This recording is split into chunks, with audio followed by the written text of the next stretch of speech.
Hello, children. We don't even know if this is live because, of course, YouTube's having troubles. And we're live from South Dakota, where it's cold. And it's really cold here. But I got to bang out some asshole consulting before I hit the road because it is 9 hours of my life wasted driving across the Plains State. Robert writes, hey, Cappy, I have something I hope will be both an insightful, fun conversation for everyone, so please make a video. I was watching one of your old videos, why you should save for retirement in 2012. Back then, your advice for younger people was not to save for retirement, but over the last couple of years, I've noticed you seem to change your opinion on retirement, such as slamming on young lieutenants who don't save for retirement. So for 2020, even 2021, what are your thoughts on not saving for retirement? Thanks, Rob. So I went and revisited it. I'm like, well, what did I say? Did I say like don't? And it was contextual. The point, if you search, you say, well, you should save for retirement, it's on there. And the point I was making for younger people, back then it would have been some younger Gen Xers, certainly millennials, and I don't think Gen Zers were quite around there. And the point was, if you don't have the money to save for retirement, like you're paying for food, clothing, and shelter, and that's even more the case today because, again, millennials voted for Obama to print off all the money printer go burr. That ended up in the housing market, driving housing prices up and rents very high. Oh, what else do we lend money for? We lend money for tuition. That drove tuition very high. Oh, my God, I don't have no money. So it's even more pronounced now, although at your own hand, where living expenses. Well, you live at home, and I've softened my stance on living at home because rent's gotten too high. I mean, I'm not, I'm an asshole, but I'm not a jerk. And so now it's like it's even more the case. It's like, look, if you got to choose between saving for a 401k or an IRA, or eating, well, you got to eat.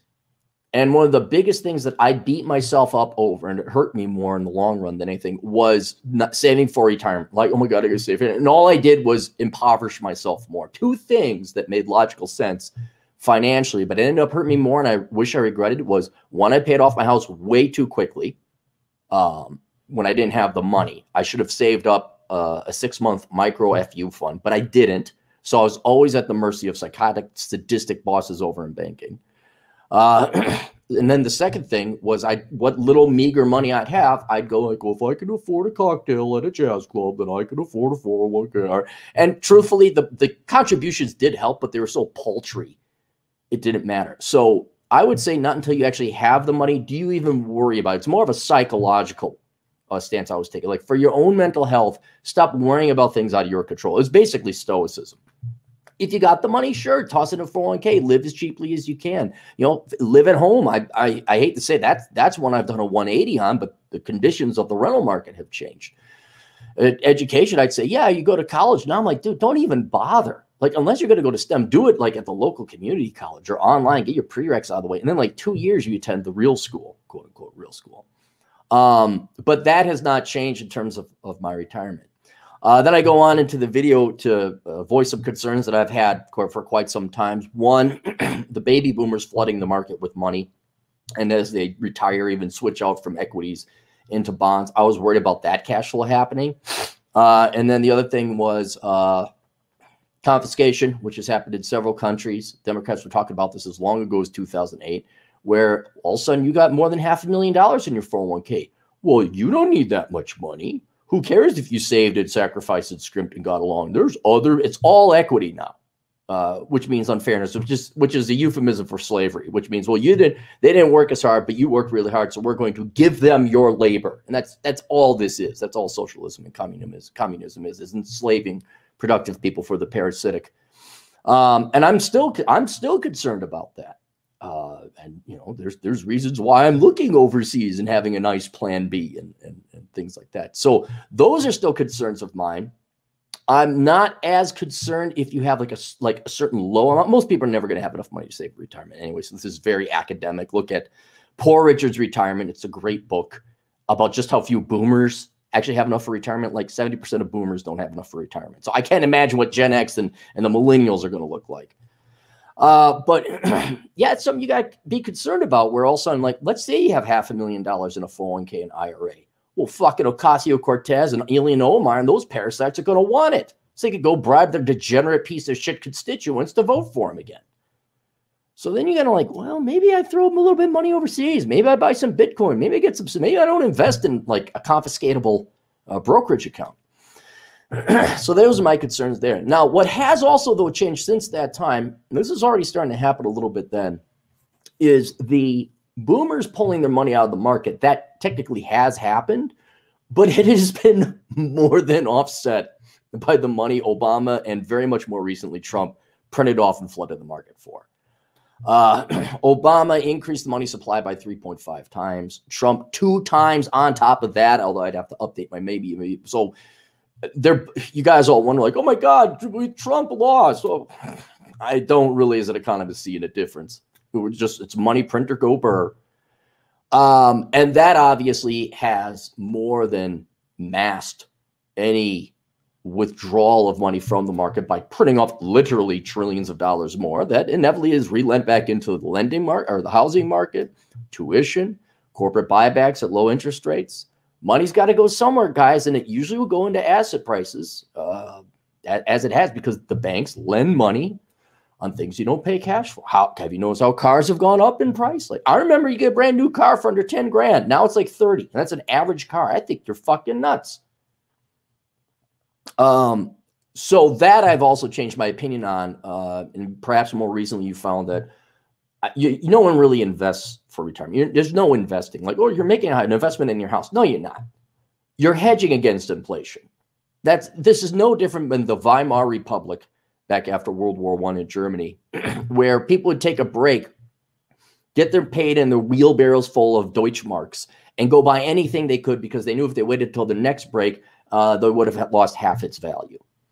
It's not that hyperinflation or that bad yet, but I hate to say it, unless you get into a house or some stocks or something. I'm not saying everyone go buy a house or everyone go buy stocks now. I'm just saying over the long run, we keep printing off money. You're going to be priced out of the housing market. You're going to be stocks. You keep dividing them. So technically you're never priced out of stocks, but the earnings or dividends you get aren't worth it. And some of you can already see that where rents are just not affordable anymore. So you're not, when you invest in a 401k or an IRA or even stocks or even housing, fundamental traditional analysis, look at PE ratios and leverage and dividend yields. What kind of rate of return? You're just putting your money into an asset so that when money printer go burr, a significant percentage of your savings keeps up with inflation. And that's kind of more my opinion because, I'd have to look at stock prices or housing prices. But when we had the bottom, I think it was 2009, 2010, and then housing prices quadrupled under Obama and Trump. Do you think houses got 4 times bigger, 4 times nicer in that 8-year period? No, they didn't. They're not 4 times more valuable. We just printed off that much more money. You don't have to be a genius, good-looking, handsome, strong, intelligent economist like me to figure that out. You could be a normal person too and figure it out. I just do it with style.